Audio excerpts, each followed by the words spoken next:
جامع مسجد ابراہیم گنجا موڑ لالہ موسیٰ میں 63ویں ماہانہ درس قرآن کی تقریب سے عظیم اسلامی اسکالر ڈاکٹر اسرار احمد مرحوم کی جماعت تنظیم اسلامی پاکستان کے امیر شجاع الدین شیخ نے خطاب کرتے ہوئے کہا کہ اللہ کی زمین پر اللہ کے دین کو نافذ کرنے کی جدوجہد میں اپنے حصے کا کام کرنا ہوگا۔ سورہ عصر کی تفسیر کی روشنی میں ہمیں اپنی زندگیوں کو ڈالنا ہوگا۔ رسول اللہ صلی اللہ علیہ وسلم نے شب روز کی زندگی کے بارے میں ہمیں آگاہی دی۔ ہمیں اپنی زندگی میں 24 گھنٹے کی زندگی میں اسلام کو نافذ کرنا ہوگا۔ امت کو جس جذبے کی ضرورت ہے، امت کو جس عزم کی ضرورت ہے، یہ ساری کی ساری خوبیوں سے مزین جو گفتگو فرماتے ہیں، آج تھوڑی ہی دیر کے بعد انشاءاللہ آپ سے مخاطب ہونے جا رہے ہیں۔ تازگی بخشیں تو بلا تاخیر حضرت علامہ شجاع الدین شیخ صاحب۔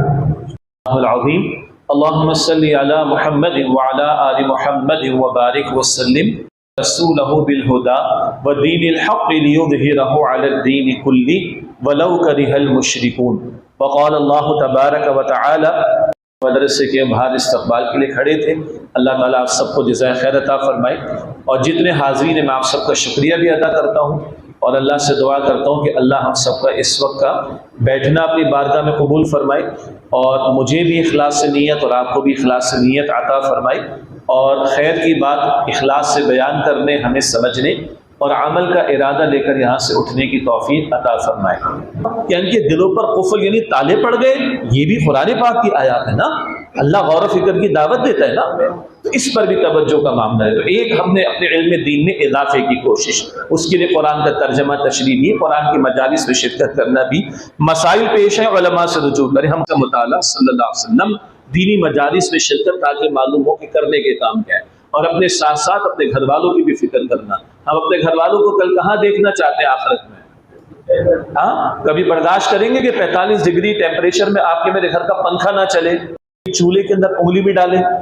تو کیا ان کا اور ہمارا جہنم کی آگ پہ جلنا برداشت کر سکتے ہیں؟ تو اپنے آپ کو بچانا ہے، اپنے گھر والوں کو بچانا ہے، تو پتہ تو کرو کہ کیا باتیں جہنم میں لے جانے والی، تو بچنا ہے نا اس سے، معلوم تو کرو کیا باتیں جنت میں لے جانے والی۔ بچے کی آئس کریم تو بغیر فری میں نہیں ملتی، ہمارا کھانا فری میں نہیں آتا، پنکھا فری میں نہیں چلتا، اللہ کی جنت سستی ہے کیا؟ ایسے مل جائے گی بیٹھے بیٹھے؟ تو معلوم تو کرو کیا اعمال جنت کی طرف لے جانے والے، کیا اعمال جہنم کی طرف لے جانے والے۔ یہ پہلی بات علم دین میں اضافہ۔ دوسری بات کیا تھی؟ ایمان، اور ایمان کی حفاظت، اور اس ایمان میں بڑھوتری اور اضافے۔ ایمان لٹ تو نہیں رہا، ایمان پر کسی نے ڈاکہ تو نہیں ڈال دیا، ایمان دل سے نکل تو نہیں گیا، استغفر اللہ، اس کی فکر کرنی اور اس کی حفاظت کے ساتھ اس کی بڑھوتری کی کوشش کرنی، اور اس کا اضافہ سب سے پہلے اللہ کی کتاب قرآن کریم خود اس کا ذریعہ ہے، پھر اللہ کے رسول کی اپنی ذات بابرکات صلی اللہ علیہ وسلم، آپ کا اسوہ، آپ